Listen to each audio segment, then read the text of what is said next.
You may have noticed a little social media trend, people posting photos from 2016 going all the way back in their camera reel. So we thought we'd take a look at the U.S. economy a decade ago. Here's the snapshot. The Dow was trading at around 16,000 to begin the year. It's now, of course, around 50,000.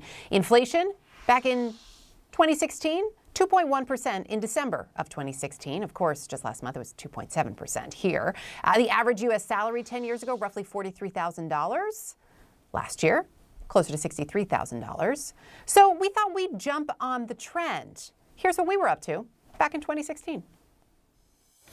Powerball, Apple, Brexit, and of course, Donald Trump. Just a few of the business stories that dominated 2016.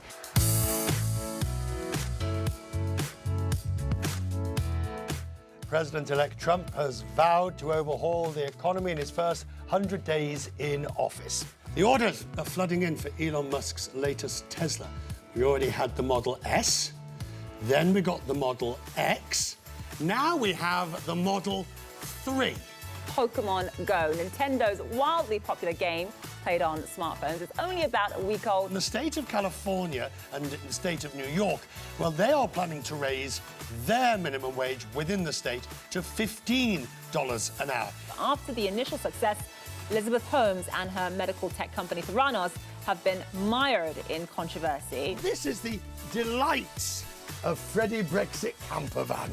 It's a fine way to see Britain.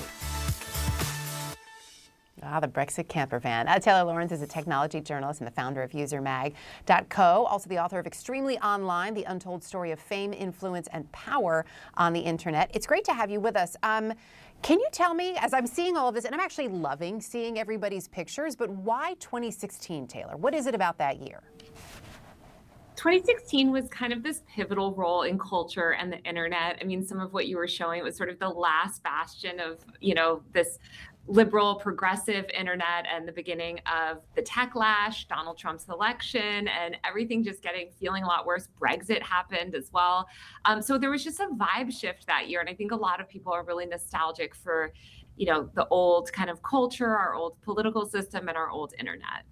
It's also, I have to say, I've found it too. It's a little bit of a break from the daily deluge, right? Like the headlines to kick off 2016 have been fairly heavy.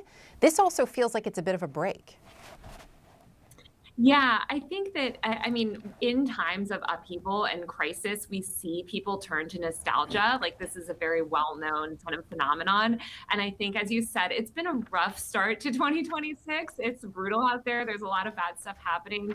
And so I think people are just nostalgic for earlier times. 2016 was not all roses and sunshine, but I think a lot of people have emphasized it that way. I mean, hindsight is always 20/20, let's be honest. So things always look pretty good in the rearview mirror when you have enough time, even if, every year has its moments, of course.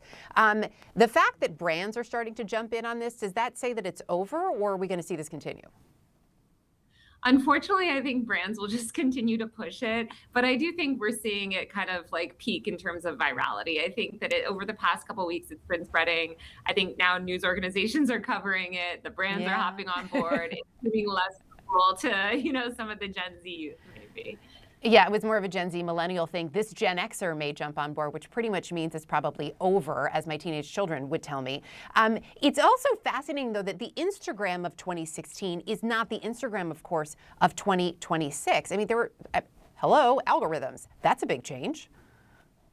Yeah, so 2016 was really the last year before we saw the rise of the algorithmic web. So Instagram, Twitter, a bunch of other platforms basically launched algorithmic feeds that year for the first time. We also saw the shutdown of Vine, the wildly popular video app that was never an algorithmic feed, announced their shutdown in October 2016. So it was sort of this changing of the guard on the internet. And I think we've seen the effects that, algorithmic social media has had. It's made it kind of brutal and intense. And I think people are just, nostalgic for that old Instagram. 2016 is also when Instagram launched Stories, by the way.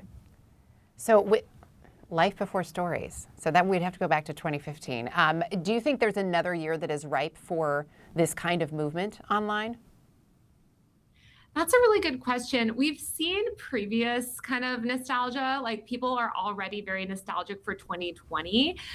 You'll see this kind of come up a lot. I made a video last year on this, but people are really romanticizing the early days of the pandemic when they had time to just be at home, relax. They were making sourdough bread, and now they're kind of being forced, back to work. It's not as fun. So you're already seeing a lot of nostalgia. I imagine we'll see that just kind of continue as we move closer to 2030, and then it'll be, the 10-year anniversary of when COVID started. Jeez, I can't even wrap my head around that because it'll be here before I blink. Taylor, really appreciate it. Thank you so much. Thanks for having me.